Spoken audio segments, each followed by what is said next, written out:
여러분 안녕하십니까? KBC 8시 뉴스 시작합니다. 화정 아이파크 붕괴 참사로 7명의 사상자가 발생한 지 꼭 3년이 되는 날입니다. 공사 기간을 단축하려고 무리하게 작업을 진행하다 빚어진 인재였습니다. 하지만 아직까지 책임자 처벌은 없고 건설업체는 약속을 지키지 않고 있습니다. 깊은 상처를 나는 유가족들은 여전히 고통을 호소하고 있습니다. 임경섭 기자의 보도입니다. 지난 2022년 1월 발생한 광주 화정 아이파크 붕괴 참사. 7명의 사상자가 났지만 3년이 지나도록 책임지는 이는 없었습니다. 오는 20일 1심 선고를 앞두고 시공사인 현대산업개발은 하청업체와 책임 공방만 이어오고 있습니다.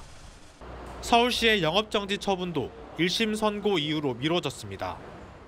현실적으로 의미 없어 보여서 저는 기대를 안 했고, 현사는 현장 소장 그 사람 처벌을 받고 정부 자체가 이 처벌에 대해 미온적이잖아요. 책임자 처벌이 미진한 사이 건설 현장 사망 사고는 계속됐습니다. 광주 전남 건설 현장 사고 사망자 수는 2022년 28명, 2023년 17명, 지난해 18명으로 꾸준합니다.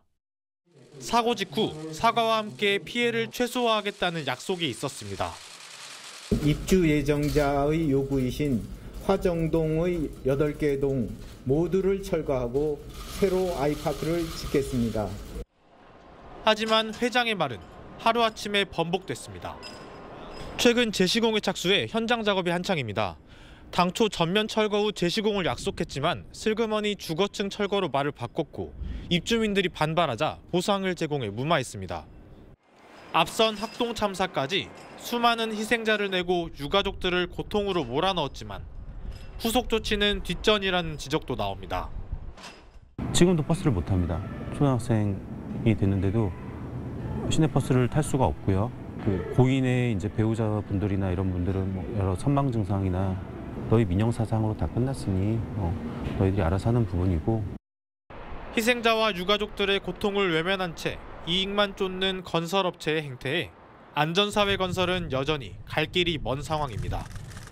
KBC 임경섭입니다. 화정 아이파크 붕괴 사고 이후 국토교통부는 재발 방지를 위해 부실 시공 근절 방안을 내놨습니다. 하지만 관련 법 개정은 참사가 난 지 3년이 다 되도록 방치되고 있고 일부 대책은 탁상 행정으로 결론나기도 했습니다. 조경원 기자의 보도입니다. 광주 화정 아이파크 붕괴 사고는 공사 기간을 단축하기 위해 무리하게 공사를 진행하다 발생했습니다. 정부는 재발을 막겠다며 부랴부랴 안전관리 감독을 강화하고 대책을 내놓았습니다. 적정한 공사 기간과 공사비를 사전에 검토해야 한다는 관련법 개정안도 포함됐지만 논란이 커지면서 국회에서 자동 폐기됐습니다. 그러는 사이 덤핑 공사가 더욱 늘어나는 등 위협은 더 커졌다고 입을 모았습니다. 표면적인 안전 조치만 강화되고 제한된 기간 안에 더 적은 공사 금액으로 공사를 진행하다 보면 더 큰 참사들이 발생할 수밖에 없는 게 건설 현장의 근본적인 현실인 것 같습니다. 정부가 함께 추진하겠다며 내놓은 19가지 과제는 상당수가 3년이 다 되도록 시행되지 않고 있습니다. 특히 관청과 업체의 유착을 막기 위해 국토안전관리원이 공사 현장을 점검하고 사고 조사를 하도록 하는 법안은 국회 문턱을 넘지 못하고 있습니다. 불법 재하도급이나 외국인 노동자 대책에 대해선 언급조차 없었습니다. 그 대책들이 후속적으로 갖다 이루어지는 게 별로 없다는 거예요. 본인들이 좀 하기 쉬운 것들, 이런 것들 위주로 좀 많이 만들어져 있고, 그 뒤에 이면에 깔려 있는 이런 사고 요인들과 관련돼서는 별로 다루지고 있지 못하다. 광주시가 조례를 만들어 안전보건 지킴단을 운영하고 있지만 자격증 없는 인사가 포함돼 있어 전문성 논란을 키웠습니다. 또 전문성이 있는 공무원은 2명에 그쳐 업무의 연속성도 부족하다는 지적을 받고 있습니다. 참사 직후 나온 안전대책이 대부분 현실성이 낮거나 탁상 행정의 산물로 파악되면서 정부와 지자체가 비판을 사고 있습니다. KBC 조경원입니다. 화정 아이파크 붕괴 참사를 기리는 3주기 추모식이 엄수됐습니다. 추모식은 오늘 낮 3시쯤 광주 서구 화정동 아이파크 단지에서 희생자 유가족 등 70여 명이 참석한 가운데 희생자들을 기리는 뭉점과 추모사 순으로 열렸습니다. 유족 대표는 사회적 참사가 재발하지 않도록 건설과 산업 현장의 안전을 강화해야 한다고 강조했습니다. 제주항공 여객기 참사 유가족들이 사고 현장 주변에 대한 추가 수색을 요청했습니다. 유가족들은 오늘 전체 회의를 열고 기체 파편 등의 흩어진 정도를 고려해 사고 주변 지역에 대한 사흘간의 추가 수색이 필요하다는 입장을 수습당국에 전했습니다.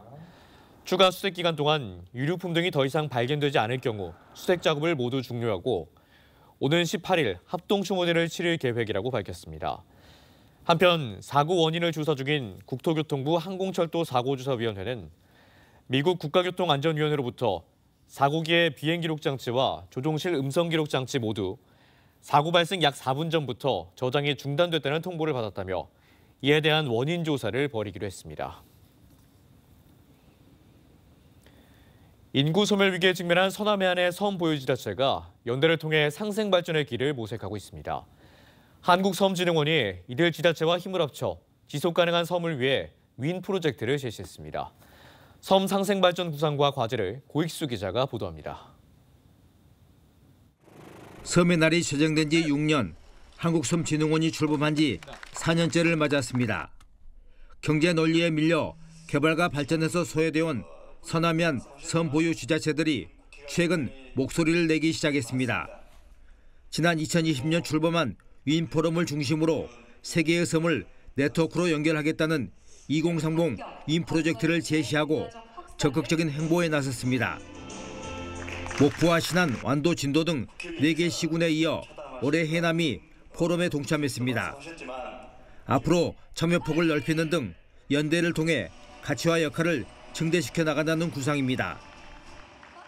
어떻게 하면 지속 가능한 섬 발전 방향을 모색할 수 있을까? 섬의 중요성을 알리기도 하고, 그러면서 이제 우리 완도 같은 경우는 2028년에 국제 해저로 박람회를 유치하는 문제도 같이 협의해 나가도록 하겠습니다. 눈앞으로 다가온 여수 세계섬 박람회와 국제 해조류 박람회 등 대형 이벤트로 네트워크를 확대해 2030년부터는 트리엔날레 등 정기적인 국제 행사를 계획하고 있습니다. 메가섬 프로젝트라는 일환으로서 여수, 그리고 2030년 윈 프로젝트, 2048년 목포 섬 엑스포를 관통할 수 있는 큰 플랜을 잡고 그것이 하나의 지역 성장으로 될 수 있는 그런 전략들을 조금 세부적으로 다듬어야 되는 역할을 저희가 하도록 하겠습니다. 줄어드는 섬의 인구 문제를 해결해야만 지속 가능한 섬의 미래를 만들어갈 수 있다는 것입니다. 이를 위해 역량을 모으고 연대를 강화하면서 조직을 착실히 정비해야 하는 현안이 풀어야 할 숙제입니다. 지역에서 지속적으로 추진하고 있는 정책이나 워킹그룹 그리고 실험적인 것들을 모두 다 포괄하는 논의의 장을 만들어 보고자 합니다. 전라남도 혹은 또 정부 부처 기업들과 연계할 수 있는 이제 조직체를 갖추고 실행하는 점이 사실 조금 애로사항이 많이 있습니다. 섬이란 공간과 지역 축제를 연기한 메가 이벤트로 생활 인구를 늘려 선순환 경제를 이뤄내겠다는 윈 프로젝트. 이름 그대로 서남해안 섬들의 상생 발전을 이끌어낼지 역할이 주목되고 있습니다. KBC 고익수입니다. 윤석열 대통령의 체포와 구속을 촉구하는 광주시민 총걸기대회가 열렸습니다. 175개 시민사회단체로 구성된 광주 비상행동은 오늘 광주 5.18 민주광장에서 10번째 퇴진 촉구 집회를 열고 윤 대통령에 대한 체포영장의 신속한 집행과 구속 수사를 요구했습니다. 비상행동은 내란죄를 저지른 윤 대통령을 체포 수사에 소추하는 것은 무너진 국가기강을 세우기 위해 반드시 필요하다며 옹호하는 세력에 대해서도 엄벌을 주장했습니다. 오늘 광주와 전남은 대체로 흐린 가운데 곳에 따라 눈이나 비가 내렸습니다. 추위가 다소 누그러지면서 낮 최고 기온은 전적에서 영상권을 회복했습니다. 휴일인 내일도 구름 많은 가운데 전남 서해안 해안을 중심으로 비나 눈이 내리겠습니다. 예상 적설량은 1에서 5cm, 예상 강수량은 5mm 미만입니다. 아침 최저 기온은 영하 7도에서 영하 1도 분포로 오늘과 비슷하겠고 낮 기온은 광양과 고흥 7도를 최고로 광주 5도, 순천 6도 등 3도에서 7도 사이를 기록해 오늘보다 다소 오르겠습니다. 희망 2025 나눔 캠페인에 참여해 주신 분들입니다. 담양군 가사문학면 남녀의용소방대가 10만 원, 자유총연맹이 5만 원, 농업경영인회가 10만 원, 연천마을 임초로 씨가 20만 원, 자창마을 주민들이 20만 원을 보내주셨습니다. 소정한 성금 보내주셔서 감사합니다. 네, 한파속 새벽 시간대 도심에서 화재 사고가 잇따라 4명이 크게 다쳤습니다. 오늘 새벽 2시 50분쯤 광주광역시 북구의 한 빌라 건물 2층에서 불이 나 집안에 있던 31살 남성이 구조됐지만 의식불명 상태로 병원에서 치료를 받고 있습니다. 앞서 새벽 2시 10분쯤에는 목포시의 한 유흥지점에서 난 불로 50대 남성 2명과 40대 여성 1명이 2도 화상을 입고 치료 중입니다. 전라남도가 해상풍력과 관광개발 등 7천억 원대 규모의 투자 협약을 체결했습니다. 전남도는 보성군의 레저 주거 복합타운을 조성하고 율촌산단과 동한평산단에 해상풍력 타워 구조물 공장과 김가공식품 제조 공장을 등을 건립하는 내용의 개발 업무 협약을 6개 기업과 맺었다고 밝혔습니다. 이번 업무 협약으로 약 7,170억 원 규모의 투자가 이루어질 것으로 기대되고 있으며 나주와 함평, 장흥 등 270여 명의 신규 일자리가 창출될 전망입니다. 프로축구 광주FC가 연령별 대표팀 출신의 스트라이커 유망주 이재환을 영입했습니다. 고교 졸업 예정자인 이재환은 인천 대건고 출신으로 키 191cm에 몸무게 82kg의 탄탄한 체구를 바탕으로 파워풀한 문전 플레이와 스피드, 드리블 능력을 갖춘 것으로 평가받고 있습니다.